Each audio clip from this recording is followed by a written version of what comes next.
دوو ڕۆژە فرمێسک لە چاویان نەبراوە و تەنیا دەنگی گریان لە ماڵە دەبیسترێت. شینی خوشکە گەورەی عەلی تەمەن 31 ساڵە کە لە بەردەم بارەگای نەتەوە یەکگرتوەکان لە جنێف سەرتاپای جەستەی گر تێبەردا لە پێناو کوژانەوەی ئاگری سەر ڕۆژاوای کوردستان.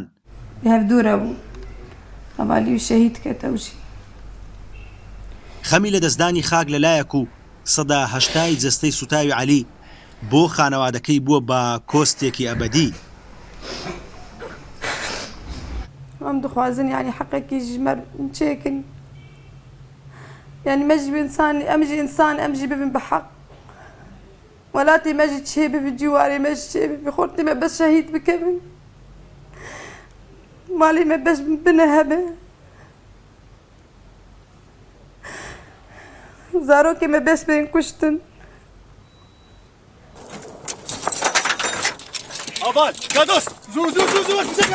عەلی 3 ساڵ لەمەوبەر شەڕڤانی یەپەگە بوو.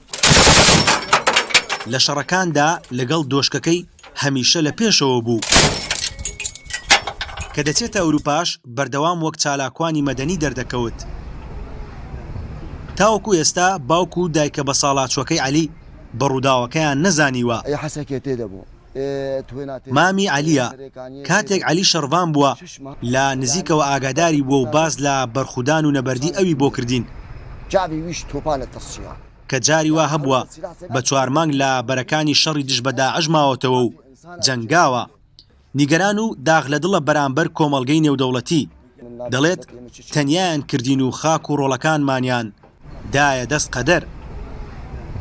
الشر حسكي القامش له السري كانيه التعلق لقشي شركر علي يعني ذلك لما المحافظه ما الجزيره دي او كل شر شيء علي تدبو از رساله بو مجتمع دولي دي بيجم هاجا راس هون دي بيجن ام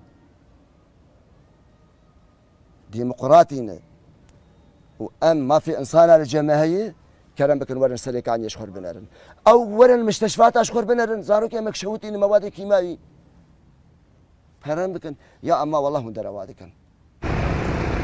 عەلی خێزاندارە و دوو منداڵی بەناوەکانی ڕووبار و هۆزان هەیە کە لە ئەڵمانیا دەژین.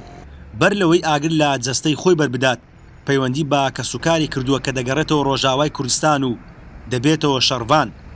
بەڵام دوای 10 ڕۆژ مانگرتن هەواڵی جەستەی سوتاوی بە حەسەکە زێدی لەدایکبوونی دەگات. هاونیشتیمانیانی ڕۆژاوای کوردستان لە پێناو لە دەستنەدانی هەلی خۆبەڕێوەبەری و ڕێگریکردن لە ڕوخاندنی ئەو ماڵەی باخوێن بنیادیان ناوە ئامادەن هەرچی ڕێگا سەخت و دژوارەکان هەیە بیگرنەبەر. بەڵام ئەوەی ئەوانی دووساری شۆک و سەرسوڕمان کردووە ئەو بێدەنگیەی جیهانە لە ئاست وێرانکردنی خاکەیان. هەڵکەوت عەزیز ڕوودا و حەسەکە ڕۆژاوای کوردستان.